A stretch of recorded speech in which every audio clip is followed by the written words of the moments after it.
This episode contains discussion of real-world violence, including murder and assault. It is explored with care, but some listeners may find it difficult. Please take care whilst listening. Peter Sutcliffe stood in the witness box before 12 members of the jury.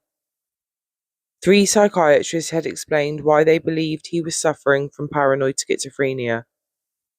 Each one had listened to the account Sutcliffe provided, compared it with recognised symptoms of serious mental illness, and concluded that his responsibility for the killings had been substantially impaired.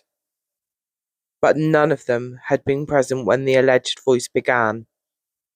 None had witnessed the attacks, and none could independently prove what Sutcliffe believed whilst carrying them out.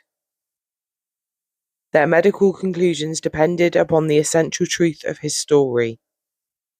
Now, the jury would hear that story from Peter Sutcliffe himself.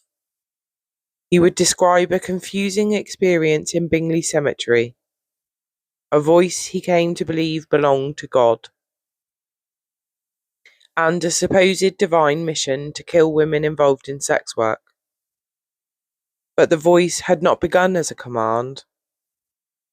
The cemetery had not immediately produced a mission. According to Sutcliffe, that developed only later, after jealousy, depression, humiliation, and a grievance against women had already entered his thinking. Sutcliffe had admitted killing 13 women and attempting to kill 7 more. Now he had to convince the jury that those crimes had been committed within a profoundly disturbed understanding of reality. The psychiatrist had diagnosed an illness, but Peter Sutcliffe's own words would determine whether that illness could explain the violence. Welcome. It is a pleasure to have your company. I'm Jenny. I love history, and I am fascinated by the moments where human psychology collides with it in the worst possible ways. This is Hidden Chronicles, Season 3, The Yorkshire Ripper, Episode 18, Sutcliffe's Account. The defence case had already placed complex medical evidence before the jury. Dr. Hugo Mill, Dr. Malcolm McCulloch, and Dr. Terence Kay had each concluded that Peter Sutcliffe was suffering from paranoid schizophrenia. But diagnosis was not the only question. The jury had to decide whether an abnormality of mind had substantially impaired Sutcliffe's responsibility for 13 separate killings. That connection depended heavily upon what Sutcliffe said he experienced. The doctors could assess his account clinically. They could explain whether it contained symptoms consistent with schizophrenia, but only the jury could decide whether they believed it. James Chadwin, Sutcliffe's leading defence barrister, had taken an enormous risk by calling him. Until this moment, the alleged divine mission had largely reached the jury through psychiatrists. Now, Sutcliffe would describe it himself. And once he had done so, the prosecution would be entitled to challenge every part of it. Before examining that evidence, I must establish what this episode is and what it is not. Peter Sutcliffe's words are included because they became central to the legal question before the court. They are not entitled to automatic trust. Nor should his account be allowed to replace the lives of the women with a mythology built around himself. Sutcliffe repeatedly reduced women to a category. Once he imposed that category, he behaved as though their individuality, their histories, their relationships, and their right to exist safely within the world no longer mattered. But it did. The women he attacked were not symbols within a divine mission, they were people. mothers, daughters, sisters, friends, partners, colleagues, and neighbours. Some were involved in sex work, others were not. That distinction mattered to the defence Sutcliffe presented, but it never determined the value of a woman's life. No occupation, location, clothing, relationship, or personal circumstance made anyone responsible for the violence committed against her. Sutcliffe's claims must therefore remain clearly attributed to him. And wherever his account attempts to make a woman disappear behind one of his labels, I will try to restore the person that he tried to erase. When Peter Sutcliffe entered the witness box on Monday the 11th of May 1981, Chadwin began with the facts that were not disputed. Had Sutcliffe admitted killing 13 women? Yes. Had he pleaded guilty to attempting to kill 7 others? Yes. Had he intended to kill Olivia, the woman sitting beside him when police approached his car in Sheffield? Yes.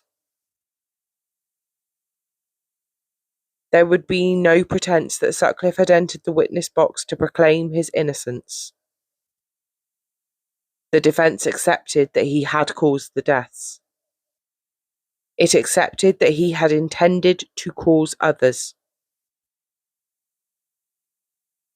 The purpose of his evidence was to explain what he claimed had been happening within his mind.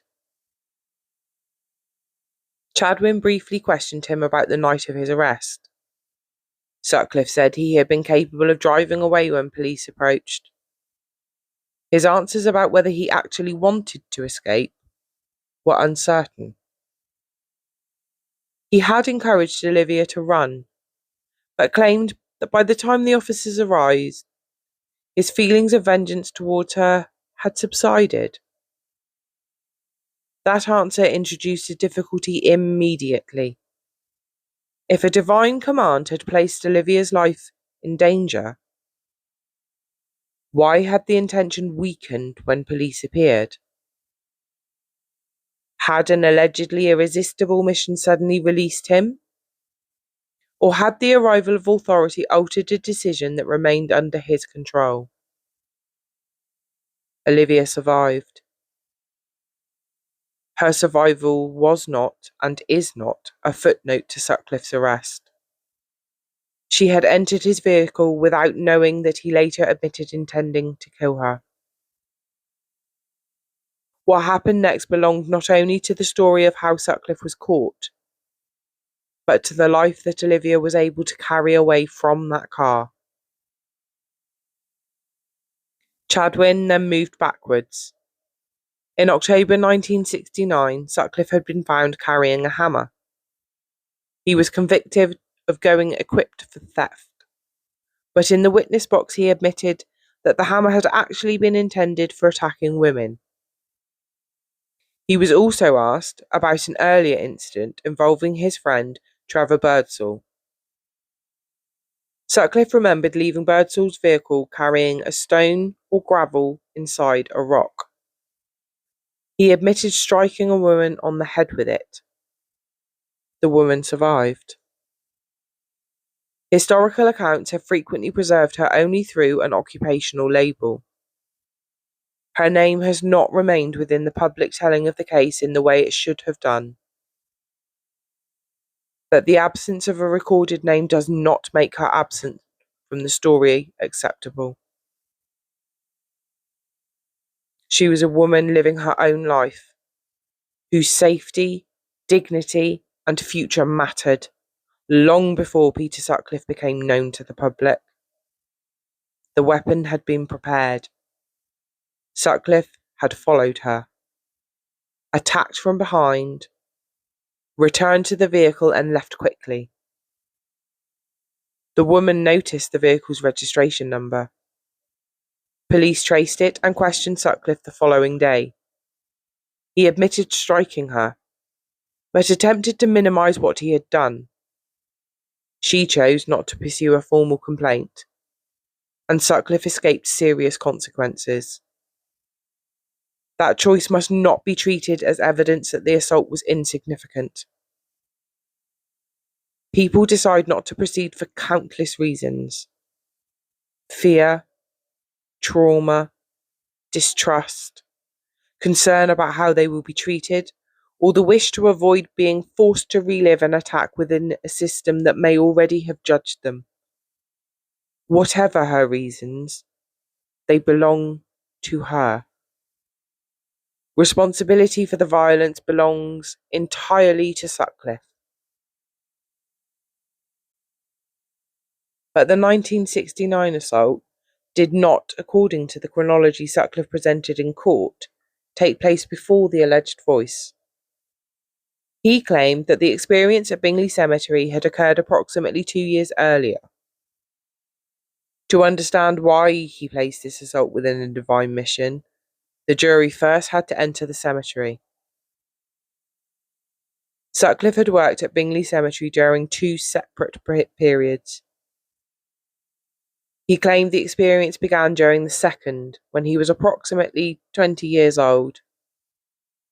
He was alone, digging in the Catholic section near the top of the cemetery. The ground was hard. Sutcliffe said he paused and heard something resembling a human voice. It was not initially clear. He described it as echo-like, with sounds or words seeming to overlap. He looked around, but could not see anybody. Sutcliffe was standing within the grave that he had been digging, his feet several feet below the surface. He climbed out, followed the rising ground, and attempted to locate the source. He said the sound appeared to be coming from a Polish headstone bearing a figure of Christ. The grave belonged to Bronisław Zapolski. Sutcliffe did not remember the name correctly in court, but he identified the grave from a photograph. He claimed he had never previously heard a voice without an identifiable human source. This, he said, was the first occasion. Sutcliffe moved closer to the headstone. He later claimed that words or marking upon it conveyed a message about the voice. What he believed he saw is difficult to reconstruct precisely. His descriptions were confused, and the particular words that he remembered were not visible in the photograph shown to him. Yet Sutcliffe maintained that he had seen them. He interpreted the markings as a personal communication, telling him that Jesus was speaking through the grave. At that stage, the alleged voice did not command him to kill. Sutcliffe admitted that he could not properly understand the words. He did not know what they meant, or why he believed he had been selected to hear them. The experience, as he described it, was initially emotional rather than instructional. Sutcliffe said that the experience had an extraordinary effect upon him. Rain had begun to fall. He walked towards the higher ground and looked across the valley. He thought about heaven, earth, and the apparent insignificance of human life. Yet within that vastness, he felt personally important, chosen, set apart. He believed that God had communicated with him alone. The apparent contradiction mattered. Sutcliffe felt insignificant as one person within the world, yet uniquely significant as the only person selected to receive the message. The psychiatrist later regarded this sense of special selection as relevant to grandiose religious delusion. An ordinary event had acquired a profound, highly personal, and unshakable meaning. But at the time, Sutcliffe told nobody. Not his family, not Sonia, not a friend, a priest, or a doctor. He later claimed that if the message had been intended for everyone, everyone would have heard it. The privacy of the experience therefore reinforced the belief that he had been specially selected.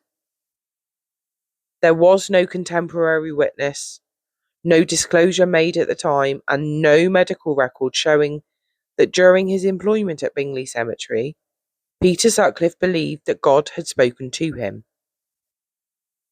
That absence did not automatically prove that the experience was invented. Auditory hallucinations are private experiences. People may conceal them through confusion, fear, shame, or because they believe the communication holds a sacred meaning. But the court had only Sutcliffe's account, given many years later, after his arrest, after his confession, and after psychiatric assessment had begun. Sutcliffe had been raised Roman Catholic. He had attended church regularly during his school years, continued for a period afterwards, and served as an altar boy. Religion was therefore not a language introduced into his life only after arrest. Ideas involving God, Jesus, punishment, sin, divine authority, and moral judgment had formed part of the world in which he was raised. That did not prove he had heard a voice. Millions of people grow up within religious traditions without experiencing psychosis, and without believing that God has commanded violence. But if Sutcliffe did experience an auditory hallucination, his religious background might have shaped the meaning that he attached to it. He did not claim the voice belonged to a colleague, a neighbour, or an unknown stranger. He believed it belonged to God. At trial, he maintained that he had never permanently abandoned that belief. But the experience at the cemetery had not yet produced a violent instruction. According to Sutcliffe, the command developed later, alongside events involving Sonia, depression, jealousy, and personal humiliation. Sutcliffe had met Sonia on Valentine's Day in 1967. He described their early relationship as happy. Later, he learned that she may have become involved with another man. Sutcliffe left work early to confront her. The decision contributed to an incident at his workplace, and he was subsequently demoted. He and Sonia argued. Sutcliffe said he became jealous, depressed, and emotionally unsettled. His evidence placed considerable weight upon what this experience meant to him. But Sonia's life must not be reduced to a psychological trigger within her husband's account. She was not responsible for his violence. Whatever difficulties existed within their relationship, they did not create an entitlement to harm another woman. Years later, Sonia herself experienced serious mental illness and required psychiatric treatment. That fact later became relevant during cross-examination because Sutcliffe had personal knowledge of schizophrenia. But her illness did not make her evidence against him, nor did it make her responsible for the story that he eventually told.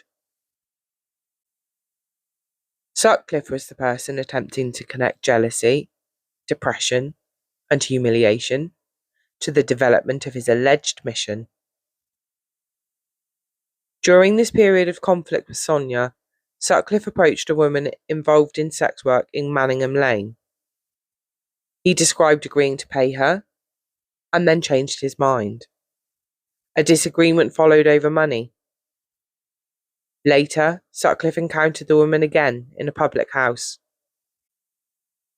He claimed that she had told other people about what had happened, and that they laughed at him. These were Sutcliffe's descriptions. They do not tell us how the woman experienced the encounter, what she intended, or what actually occurred beyond his perception of it. But they reveal how Sutcliffe organised the event within his own mind. He did not describe feeling disappointed and then moving beyond it.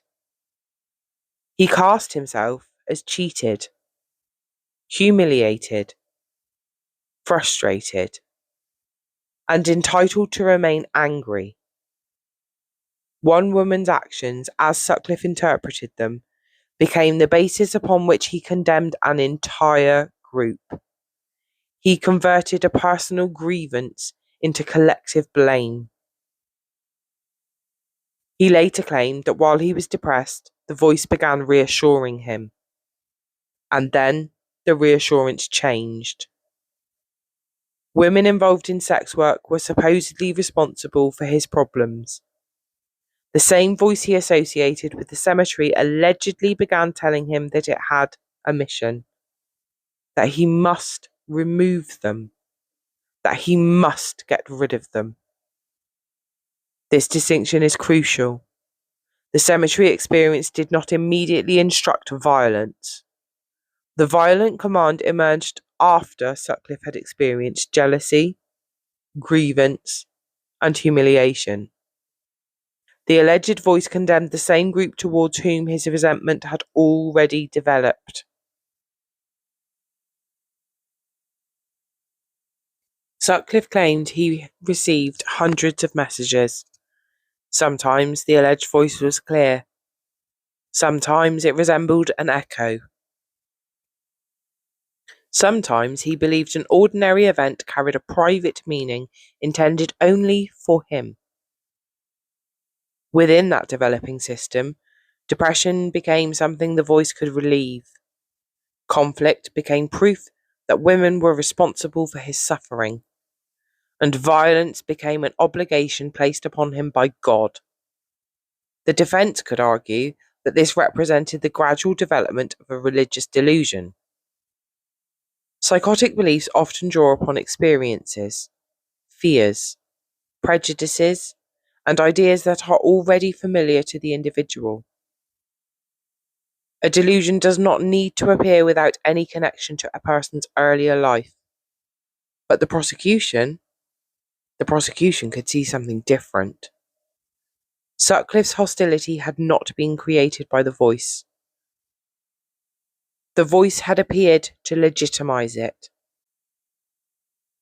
The alleged command provided divine authority for resentment he already possessed. That difference would become central when his account was challenged. Sutcliffe told the jury that the attack involving the weighted sock had been an attempt to kill. He claimed the woman was part of the group that he believed God had ordered him to eliminate. He said he did not enjoy striking her. After, she declined to proceed with the complaint. Sutcliffe interpreted his escape from prosecution as significant. He believed he had not been meant to be caught or punished. A failure of consequence became confirmation. Instead of asking whether he had escaped because the woman felt unable or unwilling to continue, Sutcliffe placed himself at the centre again. Her decision became evidence about his mission. Approximately 4 weeks later, he travelled into Manningham carrying a hammer. He admitted that he intended to attack another woman. This time, police stopped him, but he was convicted only of going equipped for theft. The true purpose of the hammer remained concealed. Once again, Sutcliffe avoided being held responsible for the violence that he had intended. And once again, he could absorb that outcome into his belief that a greater power was protecting him. Then, for approximately 6 years, the known violence stopped. Between 1969 and 1975, Sutcliffe committed no documented attack of this kind. He married Sonia. They lived first with her family and later established their own home. Sutcliffe spent time in London, worked nights, and continued with ordinary routines. He claimed that the mission had not disappeared.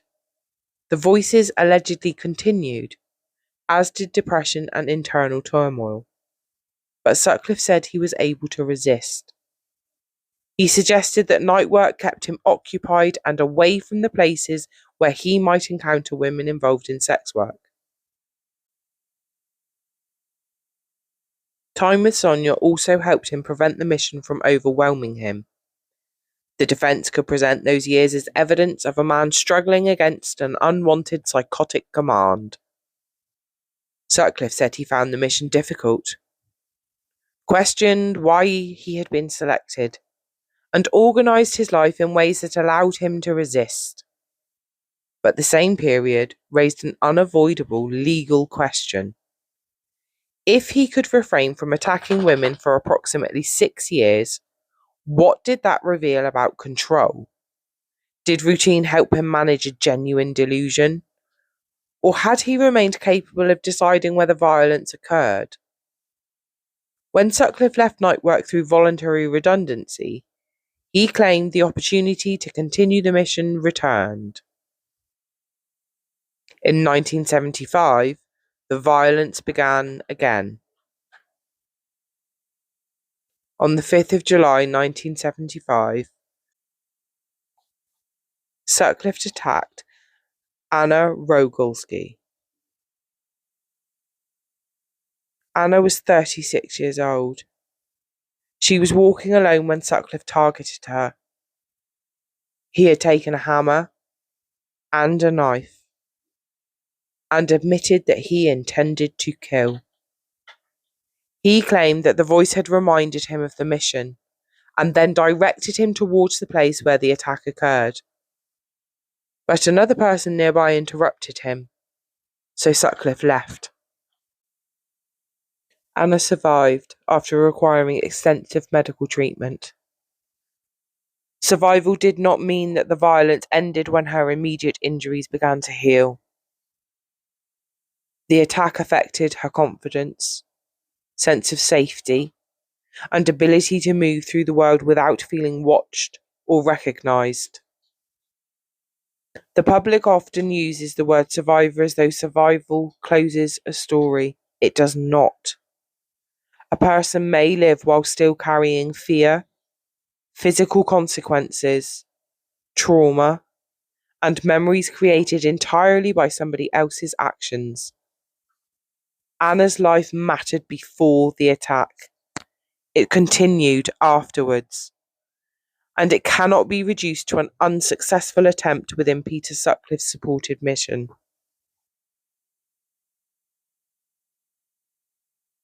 On the 15th of August 1975, Sutcliffe encountered Olive Smelt in Halifax. Olive was 46 years old. Sutcliffe had visited public houses with Trevor Birdsall. He saw Olive during the evening, and then saw her again later. From that limited observation, he decided that she was involved in sex work.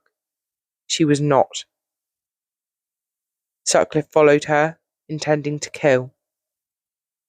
A passing vehicle interrupted the attack, and he left Olive seriously injured. She survived. Like Anna, Olive lived with consequences extending far beyond that night.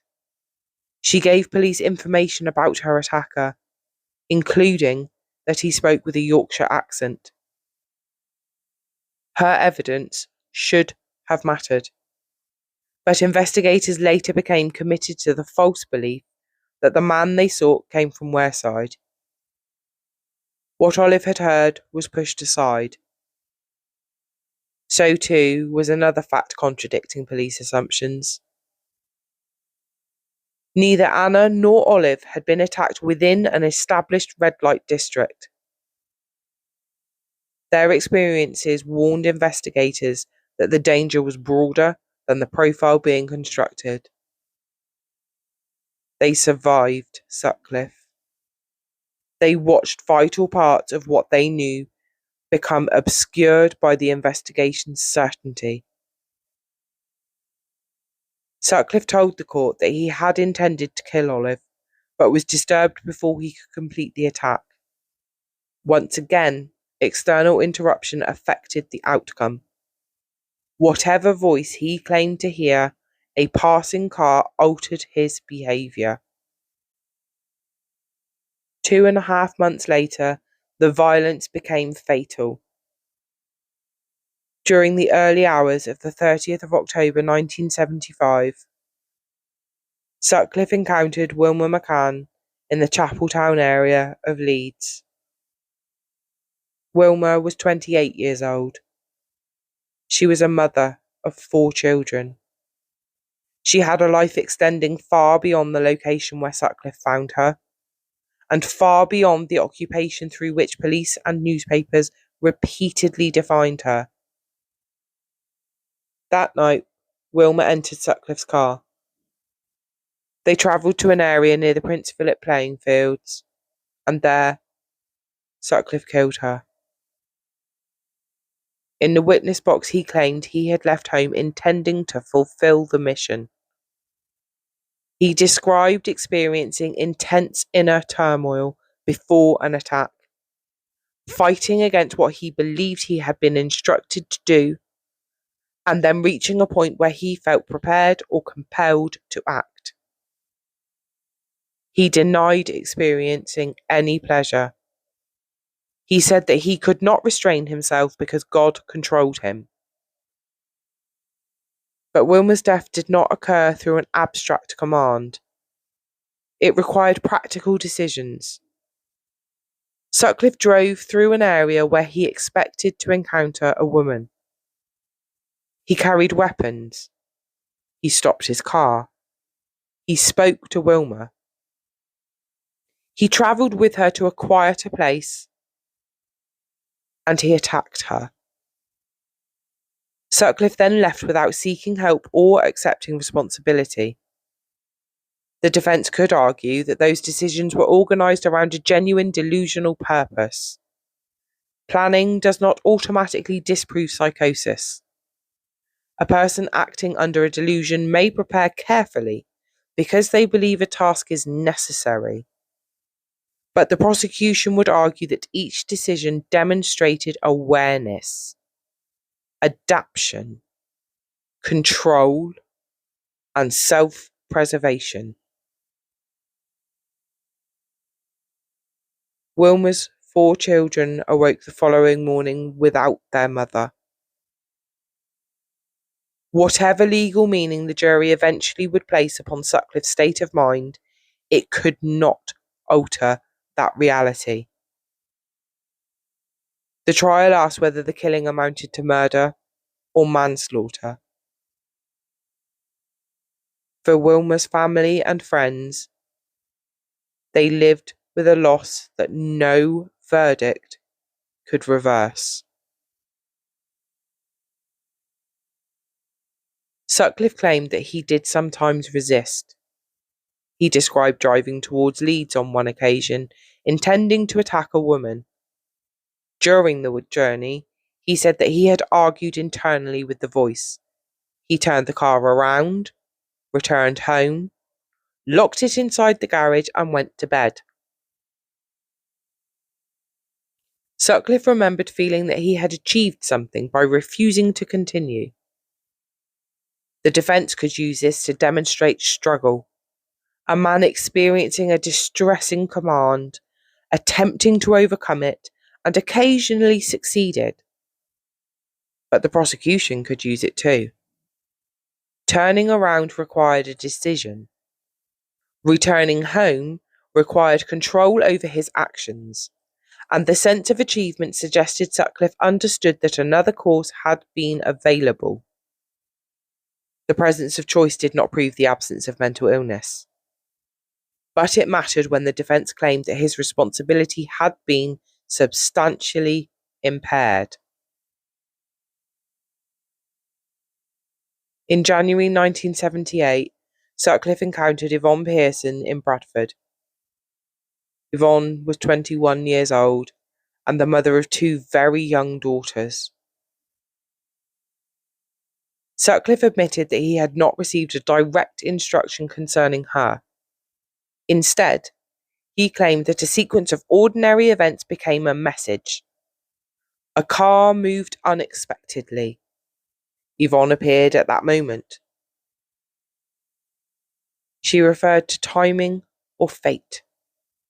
Sutcliffe interpreted the coincidence as a signal from God himself. This represented another development in his account. The supposed mission no longer required a clearly heard command. Chance could become instruction. Coincidence could become divine arrangement. And Yvonne's ordinary words could be transformed into permission for Sutcliffe to harm her. Sutcliffe attacked and killed Yvonne, and her remains remained undiscovered for weeks. Her daughters were left without their mother.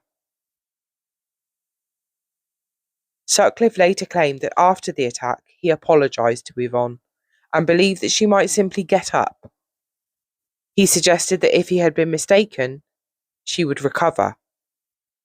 When she did not, he treated that outcome as confirmation that the encounter had been divinely arranged. The reasoning closed around itself. If she had survived, perhaps he would have been wrong.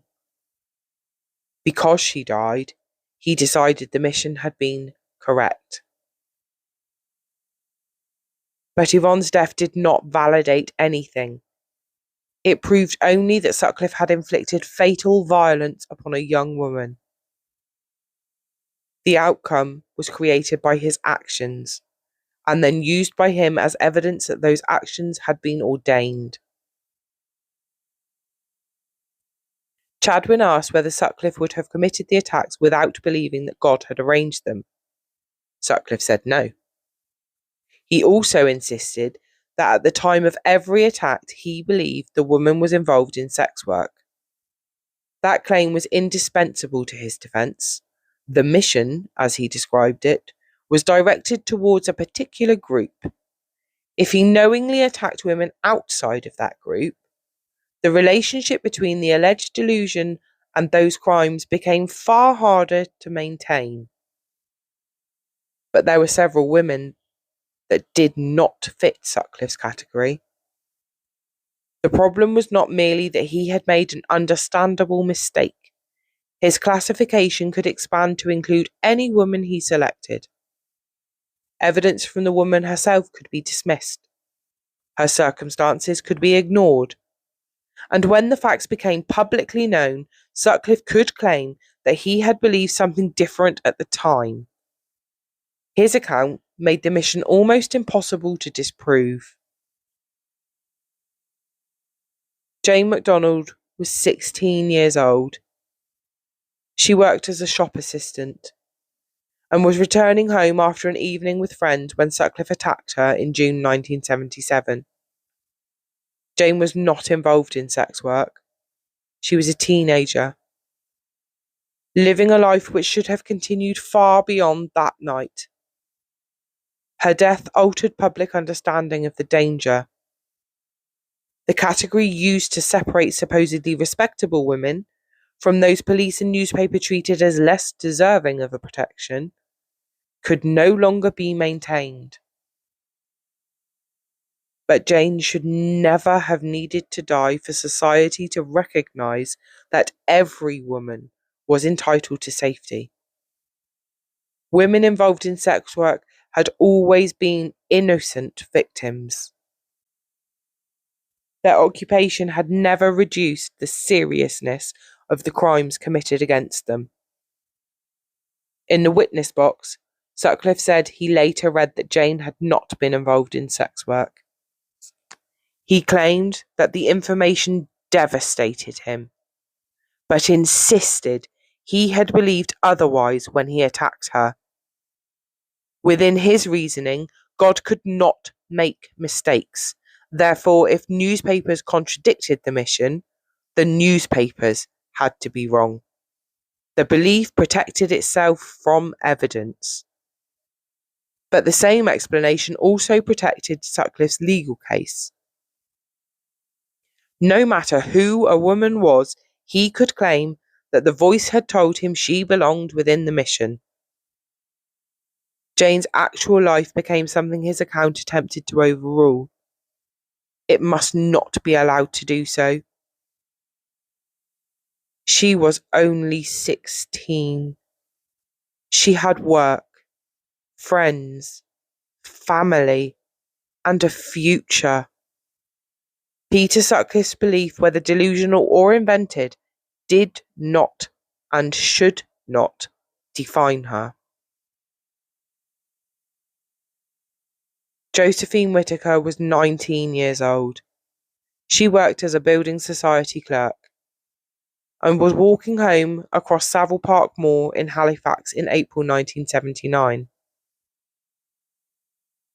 Josephine spoke to Sutcliffe as they walked. She told him about visiting her grandmother, buying her a watch, and enjoying horse riding. Those details matter.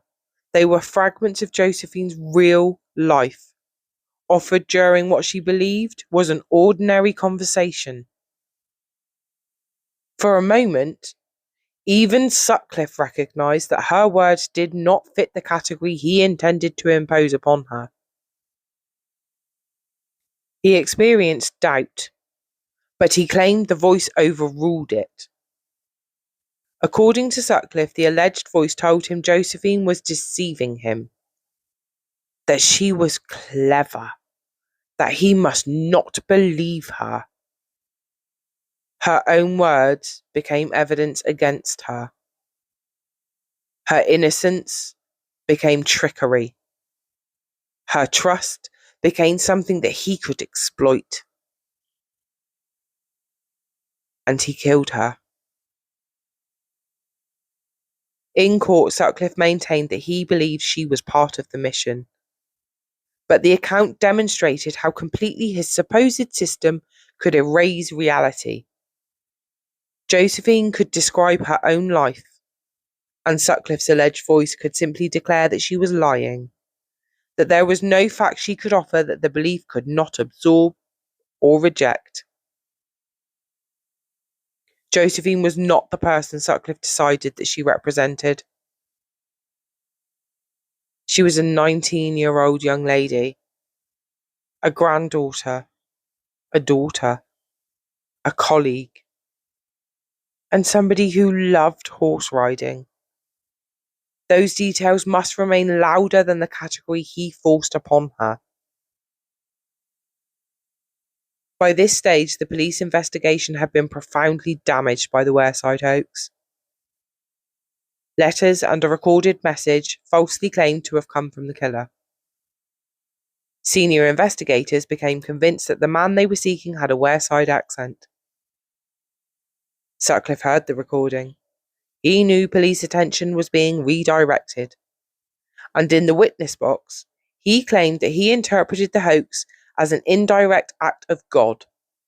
The diversion, he believed, had been created to protect him and allow the mission to continue. And this was clinically significant. A public event, created by an unrelated man, became part of Sutcliffe's private system of meaning. But it also revealed practical awareness. Sutcliffe understood that the police resources were moving elsewhere. He knew the false accent made him appear less likely to be responsible.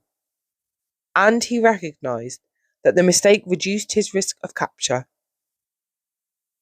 The alleged delusion and the practical advantage pointed in the same direction.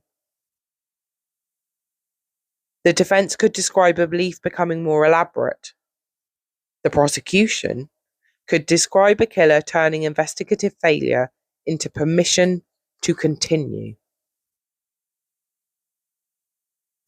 Police questioned Sutcliffe repeatedly during the investigation. He knew what they were asking. He knew why certain dates, vehicles, boots, and locations mattered. On at least one occasion, an officer confronted him with evidence resembling the pattern on his footwear. Yet police left without arresting him. Sutcliffe admitted lying. He said that he had no option because the mission was far more important. Each time officers failed to identify him, he interpreted their failure as proof that God was protecting him. But there was another explanation. The investigation had accumulated enormous amounts of information. Warnings from survivors had been discounted. Assumptions about occupation had narrowed police thinking. And the Wareside hoax diverted attention away from men who did not match the false voice. Sutcliffe's continued freedom did not require divine intervention. It required him to lie, and an investigation repeatedly failing to connect the evidence already within its possession. The women paid the price for both. Jean Jordan was 21 years old. Sutcliffe encountered her in Manchester in October 1977. And after killing Jean, he realised that a new £5 note he had given her might be traceable. The note created a direct risk. Its movement through the banking system could potentially lead investigators towards the person who had possessed it. So Sutcliffe returned to the place where Jean's body remained, intending to recover the money. He claimed the voice instructed him to retrieve it so the mission could continue. When he first considered returning, he decided the location was too busy. Later, when Jean had still not been discovered, he interpreted the delay as an opportunity God had created for him. He returned, but could not find the note. The behaviour revealed detailed awareness of evidence. He remembered the banknote and understood that it could be traced. He then assessed whether returning was safe, waited, then revisited the location in an attempt to protect himself. When police later questioned him, he denied involvement. He escaped detection again, and once more, he claimed that God had taken care of the situation. But Jean's body had remained outside, undiscovered. While Sutcliffe calculated how to remove something that might connect him to her death. Her dignity had been violated repeatedly, first through the violence, then through his return, and later through an account which attempted to make evidence management sound like divine instruction. Jean was not a problem God helped Sutcliffe to solve. She was a 21-year-old young lady whose life he had taken. The £5 note mattered because it represented a route towards accountability, and Sutcliffe knew it. By January 1981, Peter Sutcliffe had still not been arrested for the series of crimes. Then police encountered him with Olivia Reivers in Sheffield. His vehicle displayed false registration plates. He was carrying weapons. When officers gave him an opportunity to step away from the car, he hid a hammer and a knife near an oil storage tanker. And later, at the police station, he concealed yet another knife inside a toilet cistern. In the witness box, Sutcliffe admitted that the weapons were obvious evidence of what he intended to do. He gave police a false name and address. He lied about his movements. And he attempted to separate himself from the objects that could expose him. Sutcliffe claimed he still expected divine protection. Being detained, he said, did not necessarily mean that the mission had ended. He continued waiting for guidance, but the practical purpose of his actions was unmistakable. He concealed evidence because discovery would place him in danger. Whatever meaning he attached to his mission, the lies protected Peter Sutcliffe. Police recovered the hidden weapons, and only then did Sutcliffe begin admitting responsibility for the crimes. He told the jury that the discovery acted as a signal. God, he claimed, had used the police to tell him that it was time to speak. But even after this alleged instruction, Sutcliffe did not immediately tell the complete truth. He initially admitted only 12 killings and 2 attempted killings. Other women remained absent from his account. He later added further offences but omitted the experience upon which his entire defence would eventually depend. He said nothing about Bingley Cemetery, nothing about the grave, nothing about the voice of God, and nothing about a divine mission. Sutcliffe claimed he concealed that part because he did not know whether the mission had ended. He had confessed to killing women, but supposedly believed the sacred purpose behind those killings remained secret. The cemetery account emerged only later, during repeated psychiatric interviews at Armley Prison. That delay did not automatically prove invention. A person experiencing psychosis may conceal the belief most important to them, but the timing could not be ignored. The explanation capable of reducing murder to manslaughter appeared only after Sutcliffe had been arrested, after police had recovered the weapons, and after he began confessing, and after psychiatrists had already entered the case. One conversation threatened to damage the defence before the alleged mission was ever tested. While Sutcliffe was in custody, a prison officer heard him speaking with Sonia. Sutcliffe admitted discussing how long he might remain confined. He referred to the possibility of approximately 30 years in prison, but suggested that if people believed he was mentally ill, he might spend something closer to 10 years in a psychiatric institution. In the witness box, Sutcliffe claimed he had been trying to comfort Sonia. She was distressed. She was his wife. He said he wanted to reassure her that the situation might not be as hopeless as it appeared. He denied knowing how a psychiatric defence worked.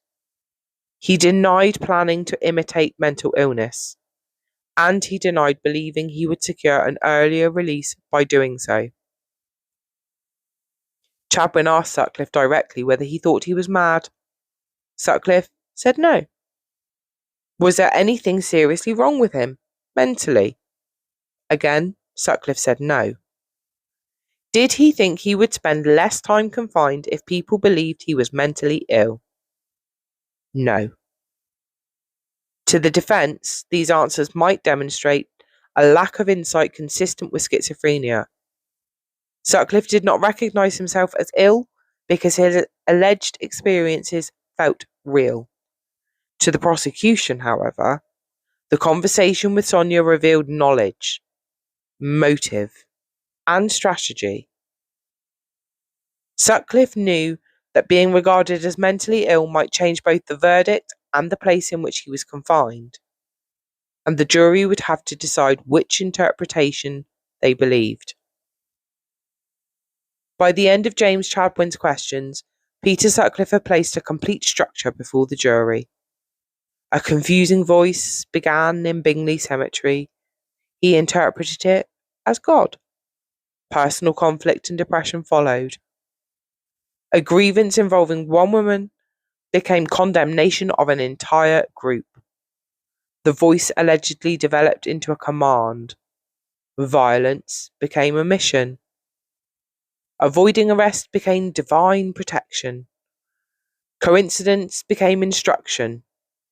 Investigative failure became evidence that God wanted him to continue.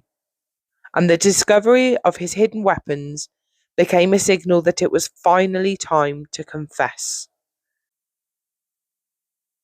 Within that system, almost any event could confirm the belief.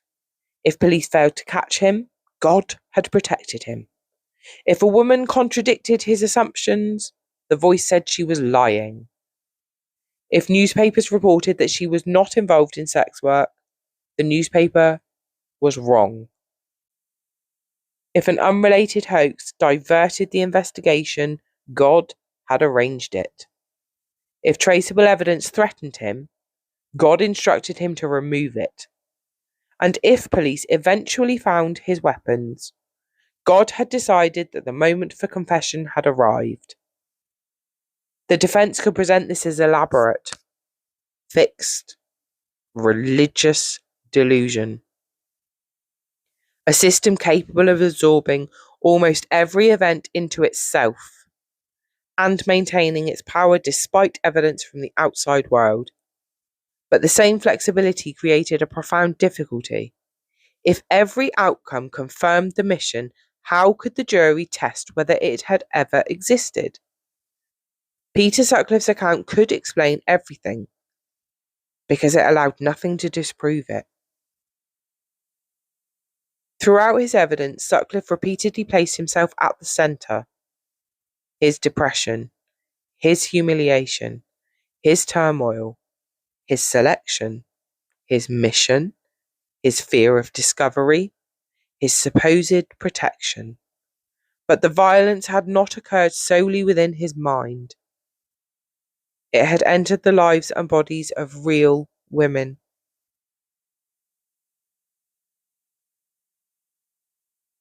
The unnamed woman attacked in 1969. Anna, Olive, Wilma, Yvonne, Jane, Jean, Josephine, and Olivia. The legal question concerned Sutcliffe's responsibility, but the moral centre of the story remains with them. A diagnosis could explain the condition of his mind. It could not restore a life, remove an injury, undo fear, or return a mother to her children. James Chadwin finished his questions. Sutcliffe's evidence had given the psychiatrist's diagnosis and narrative. The cemetery, the voice, the sense of being chosen, the alleged command, and a belief that God had protected him throughout years of violence. But the account also contained its own weaknesses. The command emerged after personal grievance. The women who did not fit were simply reclassified. Sutcliffe could resist when he chose. He planned. He carried weapons. He selected locations, responded to interruption, concealed evidence, and lied to protect himself. He told nobody about the supposed miracle for years. He omitted it from his confession, and he disclosed it only after psychiatrists had begun examining him. Until now, Sutcliffe had answered questions from his own barrister. The purpose had been to place his account before the jury as clearly as possible. What came next would be different. The prosecution did not need to accept the structure Sutcliffe had created. It could separate one claim from another, compare his words with earlier statements, expose contradictions, and ask whether the mission was anything more than a story attached to calculated violence. Sir Michael Havers rose. He looked towards the man in the witness box. and began to cross-examine.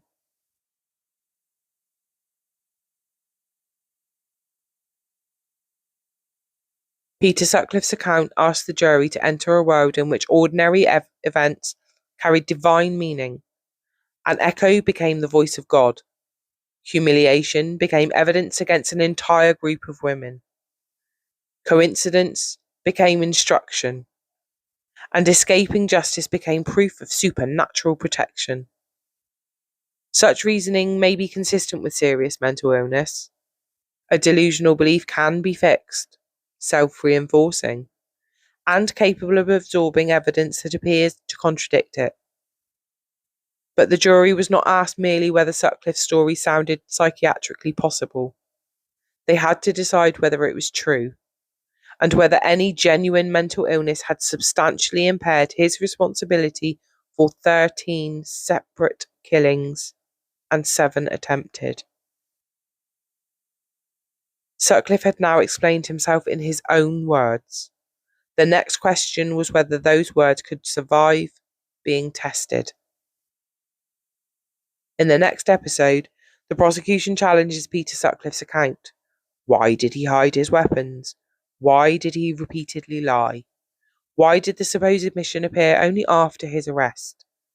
And why did every divine instruction seem to protect Peter Sutcliffe rather than the women whose lives he took?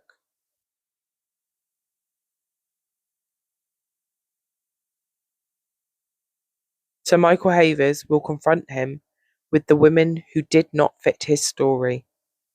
The planning surrounding the attacks, the evidence of sexual violence, and the conversation suggesting that Sutcliffe understood exactly what a psychiatric defence might offer him. The psychiatrist believed he was suffering from paranoid schizophrenia, but the prosecution will argue that Peter Sutcliffe made them believe precisely what he needed them to believe. Thank you for listening. I'm really glad you joined me. If you're enjoying Hidden Chronicles, be sure to follow so that you don't miss what comes next. And if you have a moment, leaving a rating on Spotify or Audible really does help more people discover my podcast. As always, take care and be gentle with what history leaves behind.